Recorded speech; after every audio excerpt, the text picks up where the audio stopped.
कहा जाता है जंगल की हर शाखा में एक आत्मा बसती है, और जब इंसान अपनी लालच में पेड़ों को काटता है तो वनदेवी जाग उठती है।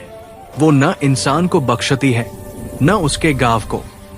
ये कहानी है एक नन्ही बच्ची की जिसने जंगल की देवी से इंसानियत के लिए जंग लड़ी। ये कहानी है सुरवन गांव की, जहां लोग लकड़ी के व्यापार से अमीर हो गए, हर दिन जंगल के पेड़ कटते और देवी की चेतावनी अनसुनी होती रही।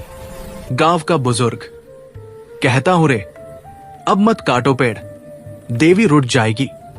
मुखिया हंसते हुए, देवी हमें सोना नहीं देती, लकड़ी देती है, और लकड़ी से ही तो हमारा सोना बनता है। और उसी रात जंगल में एक अजीब सी चमक दिखाई दी।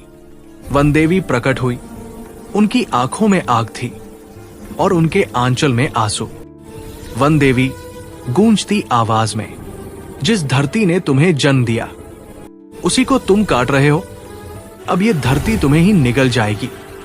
अगले ही दिन गांव के लोग पत्थर बन गए। सिर्फ एक बच्ची गोदी बची। शायद उसकी मासूमियत ने उसे बचा लिया। गोदी रोते हुए, मां, सब पत्थर क्यों बन गए? गोदी ने ठान लिया वो देवी को मनाएगी, चाहे जान चली जाए। गोदी अकेली जंगल में निकल पड़ी। गोदी, वन देवी, सुनो ना, मैं सब ठीक कर दूंगी। बच्ची, मानी तब जाना आसान नहीं, 3 पर्चका देनी होगो। गोदी, मैं तैयार हूं। उसने एक झरने से पानी पिया जो सिर्फ सच्चे दिल वालों को स्वीकार करता था। उसका दिल साफ था। झरना चमक उठा। वो एक पेड़ के नीचे पहुंची जो बोल सकता था। पेड़, अगर तेरा मन डर से हिल गया तो यही पत्थर बन जाएगी। मैं गलती नहीं, मैं अपने लोगों को बचाए आई हूं। पेड़ मुस्कुरा उठा और उसे एक नीला पत्ता दिया, देवी का निशान।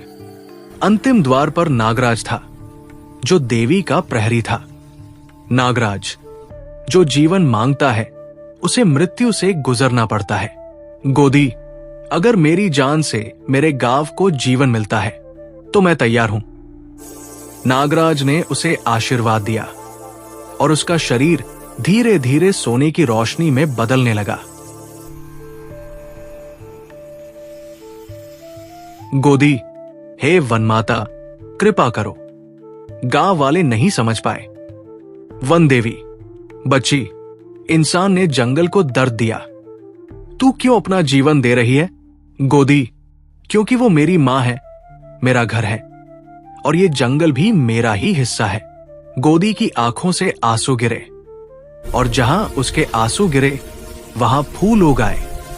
वन देवी नरम स्वर में, तेरे दिल में जंगल की आत्मा बसती है, तू अब इस वन की नई रक्षक होगी। देवी ने गोदी को अपने आशीर्वाद में विलीन कर लिया और पूरा गांव फिर से जीवित हो गया। बुजुर्ग, ये बच्ची नहीं, देवी का रूप थी। गोदी अब इंसान नहीं रही, वो वन की आत्मा बन गई थी। जब भी हवा में पत्ते सरसराते हैं तो लगता है गोदी अब भी जंगल में मुस्कुरा रही है।